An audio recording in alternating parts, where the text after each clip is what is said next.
Triad friends, hey, what's happening? What's shaking? What's going on? Well, this is Andy coming to you from here at Reverend Guitars in awesome Toledo, Ohio, heartland of America. Stoked to be back here. It's always fun to come and visit Ken and Penny and everybody here at Reverend Guitars and have some fun telling you about and letting you hear the awesome Reverend basses. Today we're going to take a look at the Triad, and I'm going to tell you all about it, and we're going to listen to it and have some fun.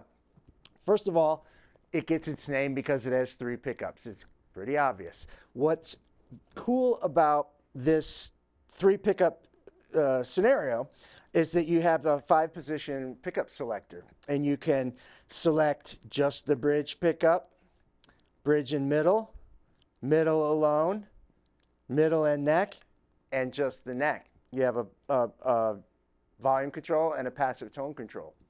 You have the incredible hardware. You know, Reverend hardware is top notch. It's extremely beefy, and instrument strings through the back, and you have a great string retainer up here. Hipshot ultralight tuners. That hardware contributes to having a really excellent sturdy setup, and it eliminates any kind of extraneous rattles and ricky-ticky-tavi stuff. So you can set up the instrument fantastic, and it's very, very solid. You know, that is kind of like one of the core things that it goes across the whole range of Reverend basses. That's always, I mean, I have 4 of them. I set them up once. So the one that I've had the longest I've had for 8 or 9 years now. And I set it up when I first got it, and I haven't turned a screw or since. And I got the other ones, you know, like 1 year spread out since. And I set them up once and just leave them. They don't need any fiddling around with them in terms of the setup. So that's awesome. Now, we're going to discuss the 5-string version because that's brand new. But let's talk about the 4-string specifically. And we'll just go through the settings of the pickups because that's really the showcase of this instrument. We'll start with just the neck pickup.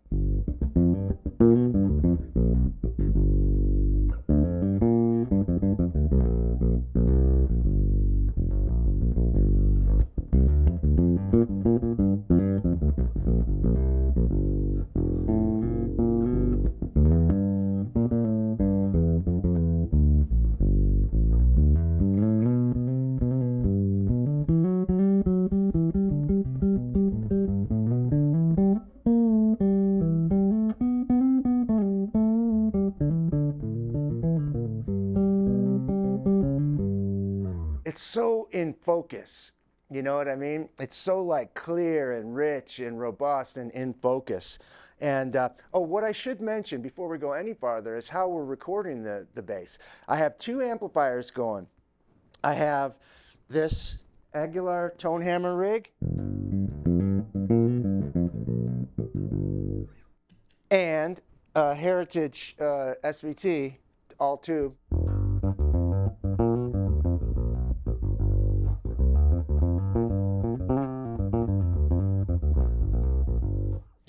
Here's both.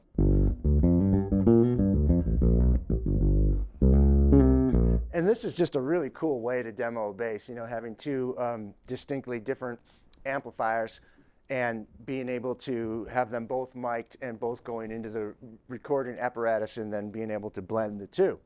So that's the front pickup, neck pickup. And these are blade style pickups. They're called the jazz bomb. So there's 3 jazz bombs. Okay, so now we have the neck position and the middle position.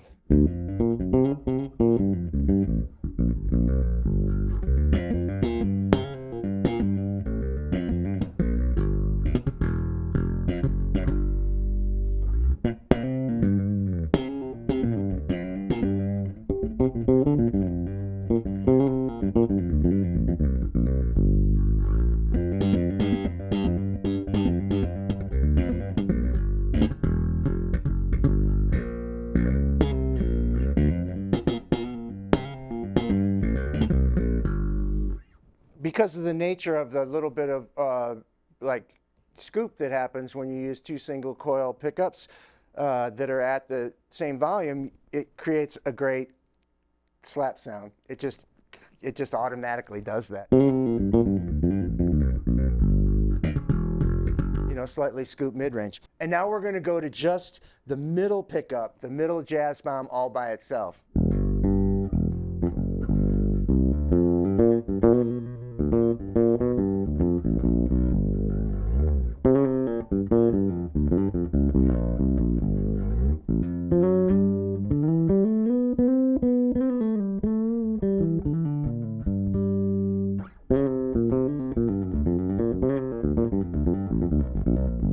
I love that. That's probably, I don't have a Triad, but if I did, I'd probably use this pickup more than any of the other ones.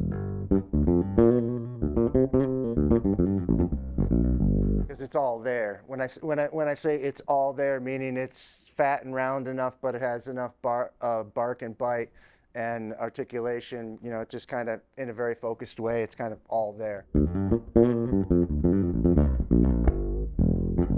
Okay, now we're going to middle jazz bomb, bridge jazz bomb together.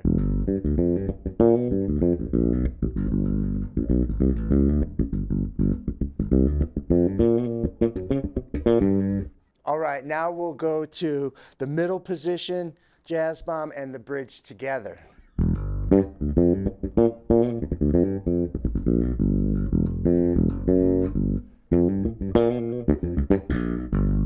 This is a setting that I would call the dig-in setting, meaning this is like if I want to do like digging in really hard and do like some blistering,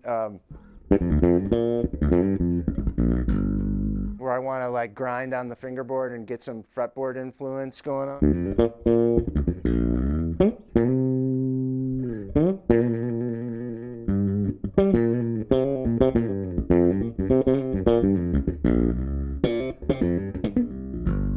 And again, you know, having the two pickups going at the same time just puts that naturally occurring slight mid-range scoop.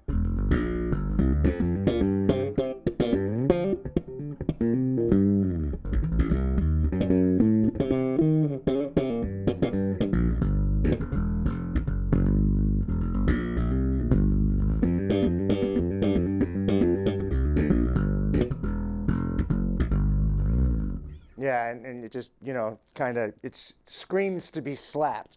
All right, and now we'll go to just the bridge position.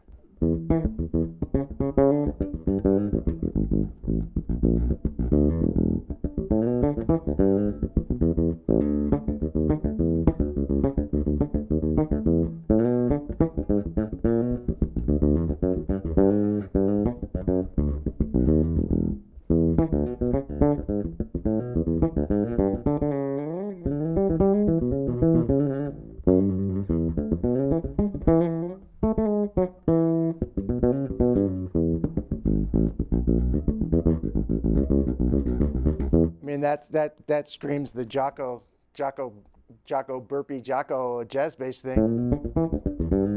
I mean, it screams that. Especially if you make it a little murky and make by rolling the passive tone back to about halfway.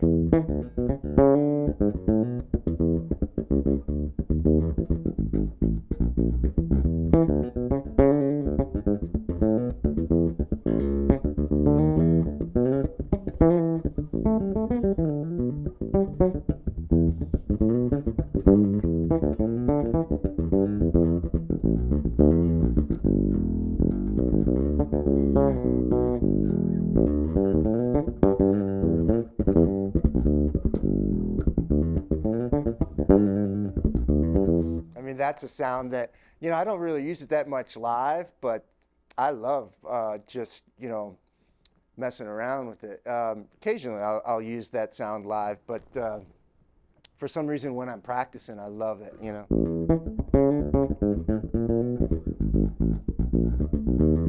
And in recording, you know, an instrument like the Triad is fantastic for recording because sometimes it's like you got the part, you got the vibe, and you got, you know, everything kind of going on, but it's not like sitting in the track where you want it. And you can flip through the pickups and find where it sits in the mix just right.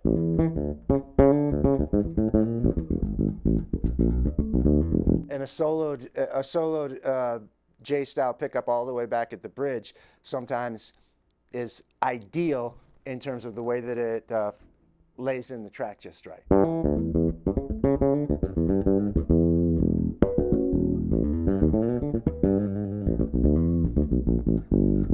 All right, so now what we'll do is we'll switch over to the 5-string.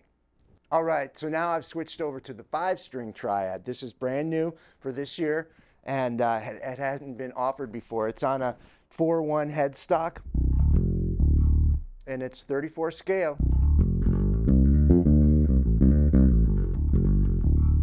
And this thing, man, the way that it growls,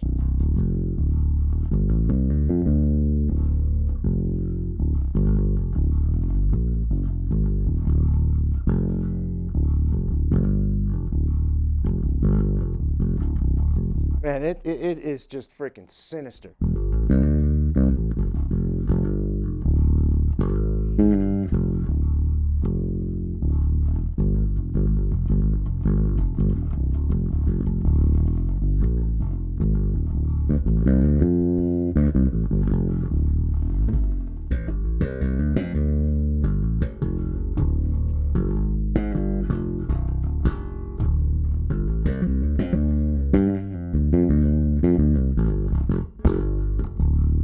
Man, that thing's nasty. I love it. I love all the, versatility that the Triad offers with all the things that I demonstrated with the 4-string version, going through the different pickups, but then you just add this really killer, growly, low B to the equation, and it's awesome. This neck feels fantastic. It has the cool, pearl block inlays on there, rosewood fingerboard. Roasted maple laminated neck. I'm pretty sure all of them have the laminated neck, and most of them are roasted maple. Some of them are painted, and this one is just with a satin finish on it. And the kind of sort of smoothly rolled fingerboard edge, it just feels great in the left hand in terms of like the nut width and the front to back contour of the neck shape. Very, very comfortable for a 5-string. If you get into a 5-string that's got a big chunky neck in terms of like front to back and real wide up here in the nut, it obviously would be less comfortable. However, this one is nice and comfortable front to back. Also, the way that the actual, I would call this a C. I would call this a medium C. I mean, that's what I would call it. I don't know what a luthier would call it, but I call this a medium C. It's not a D. It's not deep. You know what I mean?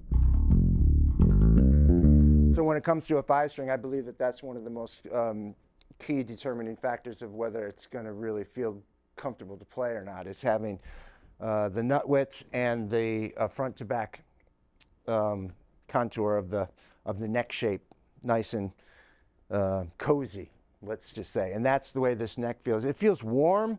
The rosewood combined with the roasted maple.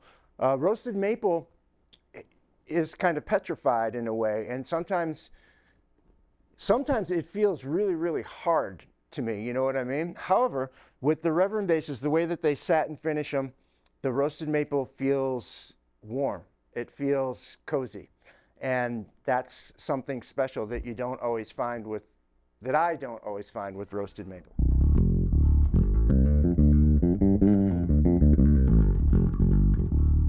So yeah, there you have it. The 5-string Triad, the 4-string Triad, 3 jazz bomb pickups, 5-position selector, killer solid hardware, 34-inch scale, hip shot ultralight tuners, fully bound body, a variety of cool finishes, definitely a very wide palette of tonal, voicings, and the passive tone control is a key feature of all the Reverend basses because it seems very simple, seems very obvious that you would have a passive control. However, with the quality of the pot, the quality of the capacitor, that tone control has 100 different sounds just by making small micro adjustments to the passive tone. And you will find that out when you go to try one of these or any of the Reverend basses, that, you know, fiddle around with that passive tone, because you'll unearth an enormous amount of tonal variety. All right, friends, thanks for watching this video. Thanks for watching all the videos. We'll see you next time. Peace.